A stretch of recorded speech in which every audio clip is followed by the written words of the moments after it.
Welcome to Fit and Chips Chats, health and wellness advice for women over 40 and beyond, with Amanda Thebe. This is a show full of hot topics specifically for hot women. Amanda Thebe is a force of nature for women who are experiencing menopause hell and want to start feeling healthy and fit in their 40s and beyond. Through her very frank articles, podcasts, and hilarious social media presence, she's here to help you with informative advice while making you laugh like a 20-year-old throughout. Her raging fans have called her an unstoppable inspiration, resilient bitch. Please visit us at fitandchips.com. And now, here's your host, Amanda Thebe. Hi, welcome back to Fit and Chips Chats. I'm your host, Amanda Thebe, and this week I have on the show with me Annie Brees from Balance 365. Hi, Annie. Welcome on the show. Hi, how are you? Pretty excited to have you on. I've been on Annie's show now. I've got her on this show because I love the work that Annie does, and we've been chatting. We've never physically met in person, but we've known each other for a few years now.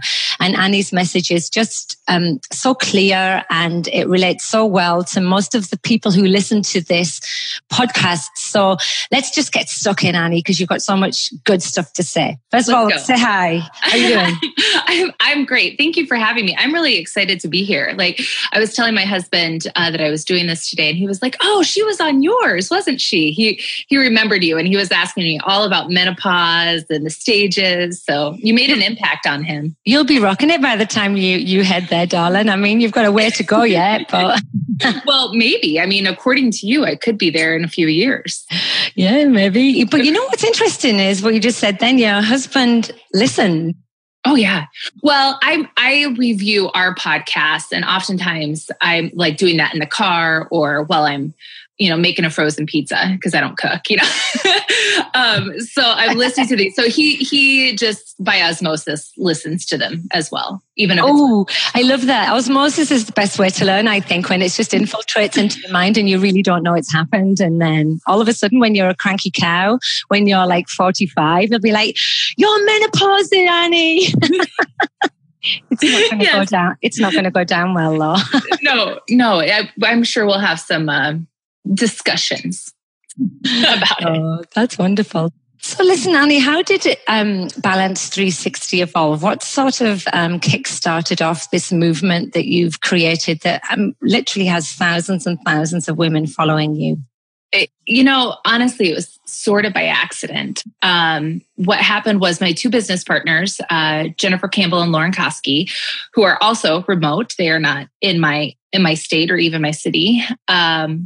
We kind of came together because we were three women, three moms who really felt that we had a better solution for women who wanted to improve their health, their habits, fat loss, weight loss, just build some really good, like foundational, no fuss sort of habits. And really the marketing that was available or that seemed available that was widely recognized to women was really built in shame and negativity, and this whole idea that when you get the body you want, you'll feel the way you want and life will be perfect. And in our experience, it just didn't work out that way.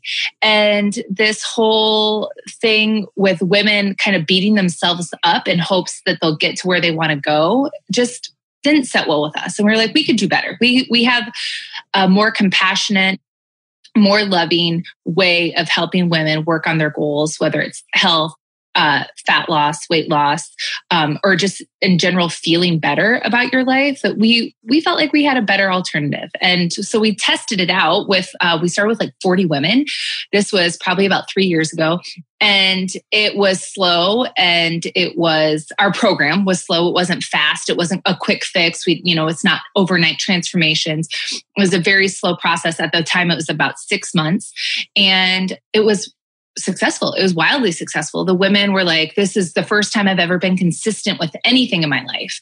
And so we offered it again, and it was 80 women. We offered it again, and it was like 200 women, and it just kept growing. And it was like, clearly women are ready for something else. And that was us.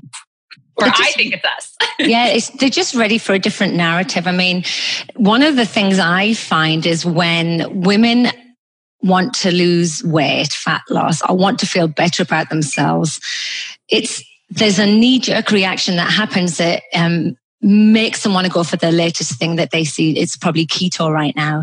Like they're seeing solutions that look like it's going to change their life quickly. But we know as fitness professionals and nutrition coaches that really isn't the truth of the whole thing. And we are seeing people sort of like backtracking really quite badly or regressing quite badly, but also with some negative mindset to go with it. And so when was it that you realized that we needed to move away from these rigid diets, these structured programs that really didn't allow any movement in them, and if you didn't stick with them you were going to fail? How did you determine you were going to move away from that type of mindset?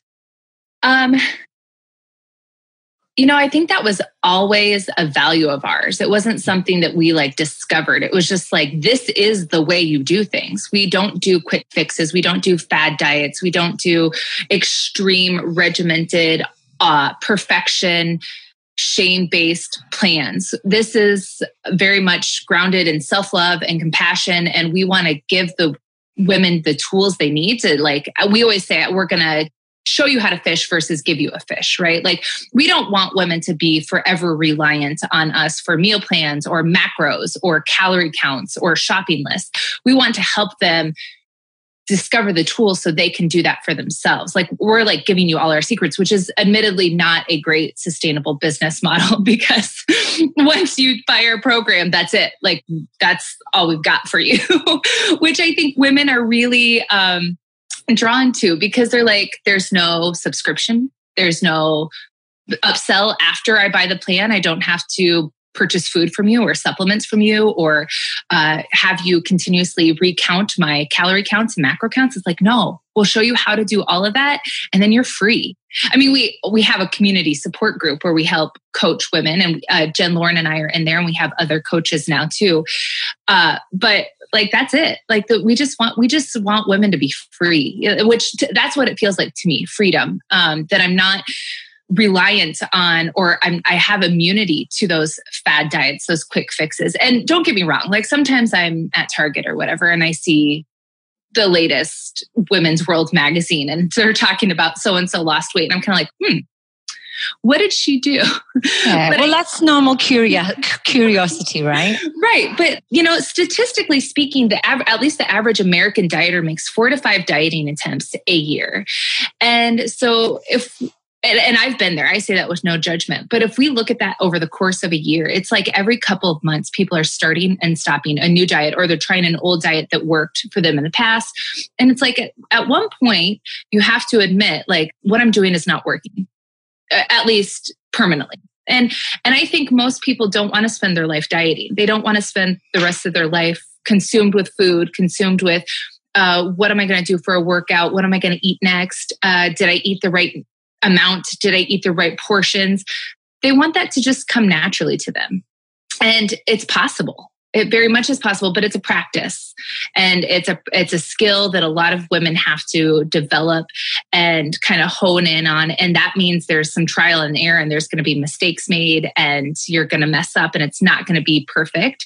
But I honestly don't think about food that much. I eat when I'm hungry. I stop when I'm full. I have habits that allow me to build my plate with protein and vegetables. And I still enjoy wine, as we've talked about in the past. I still drink coffee. I still have brownies, but it doesn't consume me in a way that it used to in the past. So are you talking about starting from the top up then? Are we talking about starting from a mindset point of view? Because what you're saying is, and I do coach the same way, so I know we're on the same page, is this skill and practice does take time and consistency. I feel like I'm in a good place now, but I've probably been doing this for 2 or 3 years consistently, so that I don't have, like you say, the shame, and it just comes easy to me. I understand when I've fallen off the wagon, how to get back on, because we all do it. We all make mistakes. But one of the things that I try to push to people is that it really isn't about just the food. It isn't about the exercise. It's more than that, right? But you've got to buy into the fact that this works. These skills and these practices that there's how many reports and studies have been done on them. We know that it does change the way you can, process everyday tasks as well, not just like food. And so, do you start with your clients, thinking and rechanging the way that they look at everything in life? I'm trying to put the words to you there so I don't sound like I'm rambling, but like taking the shame and negativity away isn't an easy task. It's not a small task. I think that's probably what I'm trying to say, is that that's the thing that's going to take more time than anything else. Getting used to eating protein, you can do that pretty quickly. Right. Yes, I would say the elements of mindset shift and making changes from a place of love versus shame and hate, those are elements that are woven throughout everything we do in our program. So if you have a day, a week, a month where your habits just go by the wayside and, whatever life happens, and instead of beating yourself up, it wouldn't be uncommon to find a woman come to the group and post, I've totally fallen off the wagon. As you said, my habits went to crap after vacation or summer or holiday or whatever. And the responses that she would get would likely be, that's all right. Like, let's just keep it moving. Not, we think of, those pendulums. I've talked about this before. I don't know if they have a name, but you can picture what I'm saying. That ball that like swings from side to side. Isn't it the Darwin? Isn't it one of those? Isn't it like the Darwin's? I don't know. It's got a name. Yeah, it's a cradle. It's called the cradle. The cradle. Okay, good. See, I'm learning. I'm going to tell you what it's called. Okay. But our instinct is to, when we feel like that ball is shifting from one side to the other, is to like pull it back. And so when you feel like you're off the wagon and you've messed up and you've fallen off your plan and you've made mistakes and you've overeaten, you've missed workouts, whatever it is that's got you feeling down, our instinct is to like overcorrect and pull that ball back in the completely opposite direction. And in our experience, if you just let that ball kind of settle in the middle, that's where moderation and consistency and sustainability lies. And that doesn't take a whole lot of effort to let that ball just hang there. It's like you're not trying to pull it from side to side. Or Jennifer, my business partner, talks about watching her kids play Mario Kart, like a driving game on Nintendo. They hit a bump in the road and what do? They like steer all the way over to the right. They overcorrect. And instead of just making small changes like, oh, I messed up, I'm just going to keep it moving and take that information, put it in my back pocket. I'll learn better, or I'll know better next time, or what worked well, what didn't work well, what can I take, what do I need to leave? And then it's just data. It's just information. It's not tied into your self-worth or your value, or if you're a good human, or if you're, like a good mom. It's just information. And how can I make that information useful to support my goals? And it's finding, like you said, it's finding that equilibrium, right? Where just, it's where the magic happens, and the habits that you teach people and that they start to work on every day, almost, they obviously do become habit, but they almost become such second nature to them that when I don't know about you, but when I look around and I see people doing things, I'd be like, well, that's strange. Why would you do that? When I just know how, my life is just like so much easier now. I mean, there's a few things I want to talk to you about. For one of them is like, women are obsessed with the scale. They just are. And I don't have a scale. I don't. I have one pair of shorts that is like my barometer, and it's always shorts for me because one, it's how my legs look. And if they're tanned or not, honestly, that makes a difference to how good I look. And we've talked about this before. I have no shame in telling you I'm a sun goddess. Yeah, me too. Shame.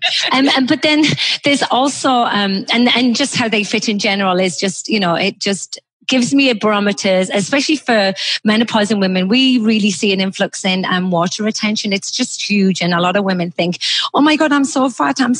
But part of it is that, they're dealing with this whole water retention that goes right to the boobs, the back, everywhere. And so the scale is so destructive, especially for that population of women that I work with. So, I mean, as far as you working with I'm assuming it's mainly female clients that you work with, right? Yep. How do you start talking about being positive about the way they look right now?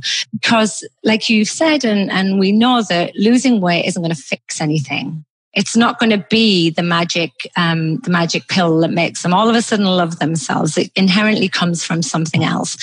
So what type of coaching information do you give women so that they can just really embrace where they are right now and not go into this with this self-hatred? And, it's difficult. I understand that, right? It sounds great on paper. Like, oh, okay, I'm just going to love myself. And then like, I'll feel better.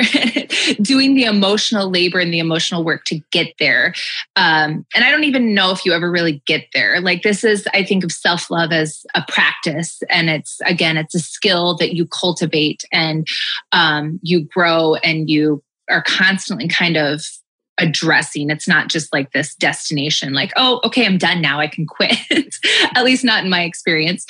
But the reservation I had before this whole concept of like making changes from a place of love versus shame was my reservation was that if I let go of that shame and that hate that I was using to fuel my workouts and my diet selection, because that was my motivation. Like, oh, my motivation was, you're so XYZ, your thighs are too big, your arms are flabby. This is why you need to work out. This is why you need to eat less. If I let go of that and I look in the mirror and start saying things like, hey, I look okay today, just not necessarily even positive, just being more neutral about it. I was worried that motivation that I had to work out or had to eat well was going to dissipate and I was going to become complacent. And I totally hear that if that's what listeners are saying. They're like, Annie, like, no, this is how I fuel my workouts and my food selection. But I would offer that in my experience, we take great care of things we love and our bodies are no exception. And likely you are already doing that for people in your life. Like, whether it's children, a spouse, a partner, your girlfriends, you're probably not berating them for eating too much birthday cake or missing a workout or because they have cellulite on the back of their thighs. You're probably like saying things like, hey, if you wanted to go for a workout, like, let's go. And that's it. It doesn't have to be about your body or losing weight. Or if you do want to lose some fat, like, okay, why is this important to you? Like, you're great as is. Why is this important to you? How can we make this a more positive experience? How can we turn this around about things that are more than just how we look? Because there are more interesting things to you than what you weigh and how you look and even how you deadlift, which kills me to say. But you said that. You said it. You went there. I know. I love deadlifting, but it's not the most interesting thing about me. And it's certainly not all of me. But it's possible to make those changes. I think about my children. I don't let them sit on the couch and watch Netflix and eat popcorn and chocolate for 3 days straight. But on the contrary, when it's time to like get up off the couch, I'm not like, get your lazy butt off the couch. I'm like, hey, I think it's a really beautiful day out. I think our bodies would feel really good if we go take a bike ride together. Or this is important because this is how we take care of our body, and our body deserves exercise and it needs to exercise to stay strong and to keep moving. And there's all these benefits versus, I don't want you to gain weight. You need to go for a run. Or I don't want you to get out of shape. You need to go for a run. Like there's just a shift in, you can still have the same outcome. You can still go for the workout. You can still eat an apple over, a piece of pizza or whatever the goal is. But it doesn't have to come from a place of love or hate or shame. It can come from a place of love. And like I said, you're likely doing this for people in your life already. And, I posted on Instagram my plant. I think you commented, didn't you? My plant. Remind me what it was. It was a lily, and she is like wilted. And I said, I need help with my plant. People were like, sunlight, water, move it, like reposition it. And I thought, there's that Instagram meme that's like, I'm not yelling at my plant to like Grow, you bitch. Yes, like get your lazy ass up and let's go. Like cut your hair, let's go. I'm like doing things that nurture it. And, we do that for our kids. We do that for our partners, our spouses, our girlfriends. We're no different. And so I just don't think, I know it can be scary to like feel like I don't want to get complacent. I want to make changes. And I'm worried if I love myself as is, I'm going to lose that desire. And I don't want to look like this forever, or I don't want to feel like this forever. But I'm guessing if you're listening to this and if you've gotten this far, you've probably already tried other things and they probably haven't worked. So what have you got to lose? Like in the end, you still look the same and you feel better. Like I'll take that. I love that. There's a really great way to explain it though. And I think that's what does scare people off. I mean, self-love and self-kindness sound a bit hippie, right? And they're just like, oh, that's way too out there for me. I'm not going to start telling myself I look awesome in the mirror. What type of person does that? But I do. Well, and I think it's the non-judgment that you're trying to say. And I'm about that too. I mean, I'm getting older. My face is changing. I've got more wrinkles and, I don't look the way I did. And that's absolutely fine. Like I can acknowledge and see them. It's the notice and name concept as well. And, but there is no shame there. But I love the thing that I want to come back to is on being not complacent. It's exactly that. It doesn't breed complacency when you start to admire and hone in on your positive. It's just basically positive reinforcement about, how awesome you are. And it works. It really works. And if you already know, the reason you're doing it, that, you're looking to change your health, if you already know what your values are and your strengths are, and you're just running with those, how can that be a bad thing for you? Right. Like it really does make a difference. And, I read something as well recently, and it's been going all over the place. And it was basically like all of these famous women in history, nobody ever knew how much they weighed. Nobody ever wondered if they had cellulite, if they had grey hair, if they had wrinkles. It doesn't matter. No. It really doesn't matter.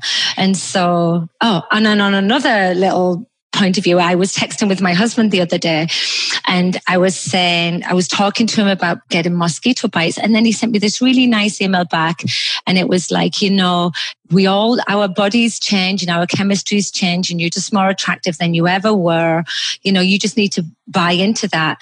And I was like, wow, that was like a really nice thing for you to say. Like, especially now I'm all like wrinkly with grey hair. And he went, no, I'm saying that's why the mosquitoes are eating you. So I actually thought I was getting a compliment off him, but he just wasn't giving me a compliment at all. Well, but I took it as one. Yeah, that's because that's how I felt about myself. I was like, yeah, that's right, but whatever.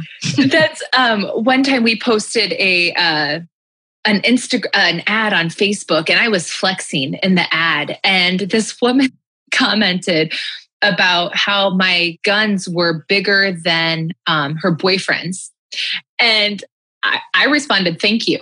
Like it didn't even like there was no doubt in my mind that was a compliment. Like it didn't even cross my mind until like a day later that like maybe she didn't think that was a good thing. I don't really care if she thought it was a good thing. I think it's a good thing, and that's how I prefer my body. But it is funny how your own perception plays into how you read things from other people. Well, exactly. I mean, we're looking at each other, although we're doing a podcast. And the first thing I said to Annie was, oh my God, your delts look awesome today, because they do. Like I have jealousy about your delts. So can we talk about more on a personal point of view, like where you came from in your journey? Because I find that really helps women. It's not just that you're standing up and saying, yeah, this is what you should do. You actually have lived this sort of like conflict for a long time, right? And I think can you talk a little bit about that? Yeah. So I have to like say this. I just started therapy probably like a year ago. I had never been to a therapist, I guess you could say, but I had some life issues that I was like, I think I need someone to talk to, like a third guidance. Yeah. Like a third party, that was not like in my life to kind of help pose questions to me to see if I'm on the right track. which I would recommend to everyone and anyone. I absolutely believe in mental health. But what's come out of therapy is that, I mean, many things, but one of the things as far as my career goes is that I am in this field to try to protect or be the person I wish I had when I was younger. And I'm going to start crying, but that is, I didn't make that connection when I was, I started in the fitness industry 9 years ago, and I was a group fitness instructor at the YMCA. And the only reason I was really there was because they said I could bring my child, get free childcare. I could get a workout in. I could help other people get a workout in, and I could get paid. And I was like, well, this sounds pretty good. And once I got a taste for what it was like helping people enjoy something that I already enjoyed, exercising, it was game on. I was all in. I wanted to teach all the things. I wanted to work with people one-on-one. I wanted to do small group classes. I was like, oh my gosh, this is so fun. And I had always been I was a high school and college athlete. I had always been exercising, but I remember as early as like third grade, really kind of feeling uncomfortable with my body. I was always bigger. I was always taller. My mom, God bless her, she cut my hair really, really short. And no, not cute like yours. It was probably popular. Well, you've seen a picture, I think, on Instagram. Was it when Annie was a little boy? Yes. Yeah. Okay. Yeah. Yes. And I often got confused for a boy, and I kind of dressed like a boy, which there's nothing wrong with that, but I wasn't a boy. I didn't want to be confused for a boy. And, so then when you combine this whole, my body doesn't look like other girls, and now I'm getting made fun of, and I didn't have boyfriends, and I really wanted boyfriends. I just had all these emotions about my body. And I really didn't know what to do with them. And so, I didn't talk to my mom about it because I was too embarrassed. So I outsourced information, and I got my information of food and fitness from Fad Diets, Women's World, 90210, Beverly, One Tree Hill, and what was the other one? Oh, Dawson's Creek. Funny. I was watching those girls, and I thought that's what I needed to be like. You know what? I don't look like Sophia Bush, and I will never look like Katie Holmes. I'm just not built like them. But I was trying to kind of copy what they were doing in hopes that I would look like them. And then if I look like them, then my life would be perfect. That was my whole mantra growing up was get the perfect body, life will be perfect. Yeah. And shocker, it doesn't work out like that. But I really kind of hit rock bottom after my first baby. And I had put on a fair amount of weight, as women do when they have babies. And I had postpartum depression, and I didn't recognize it then because I wasn't weepy. I wasn't sad. But I was angry. I was I would cut a bitch in a heartbeat. I would snap at my husband. I would just get really feisty, angry. To me, that wasn't depression, or what I thought postpartum depression looked like. So I just kind of let it ride. And looking back at it now, it's very clear that that's what I was doing. But I remembered back then I was doing a couple fad diets, which I don't need to name, but if there's a diet out there, I've tried it. I swear I have tried them all.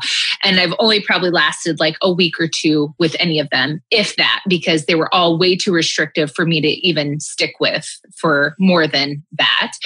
But eventually, after my second baby, I was kind of there has to be a different way. There just has to. I've tried it all. I'm sick and tired of waking up every Monday morning with this cloud over my head, feeling like I have to start the diet and this is the day I have to be perfect. And if I'm not perfect, then I get a case of the screw-its. That's the PG version, but where you throw in the towel and you're just going to eat all the food. And it was just kind of what have I got to lose? I've already done all the things. I'm no farther along than where I wanted to be or where I thought I was going to be. So let's just give it a go. And I was much more slow in my process and in my way of going about things. I just kind of focused on one element at a time. Exercise was already a habit because I was teaching and I was personal training, but I just started focusing on things like protein and then vegetables and then limiting alcoholic drinks. And I started swapping out my latte for an Americano. It was just very like unsexy, like not exciting changes. Like these are not things I was going to post on Facebook and brag about. Like, you know, like lost 5 pounds in 6 months because of Americanos. Because I gave up my latte.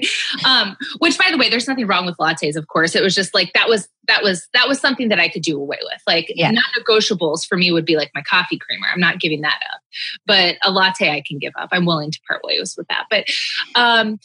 But yeah, and it's just been really, really slow process. And that's been like 9 years in the making that it's taken me to get from point A to where I am now. And I still feel like I'm evolving. Like I was a power lifter. Now I'm moving more into CrossFit. Now I've got this home gym and I'm doing more home workouts and focusing on walking more. Like it's like seasons of life and an evolution. And it's not like you find one solution that fits for the rest of your life forever and ever. At least that's not been my experience. But as far as like, I mean, that's how I kind of got here. And it was just no dramatic changes. Looking back at me 9 years ago, I look completely different than I do today. But it was so subtle that no one really even noticed.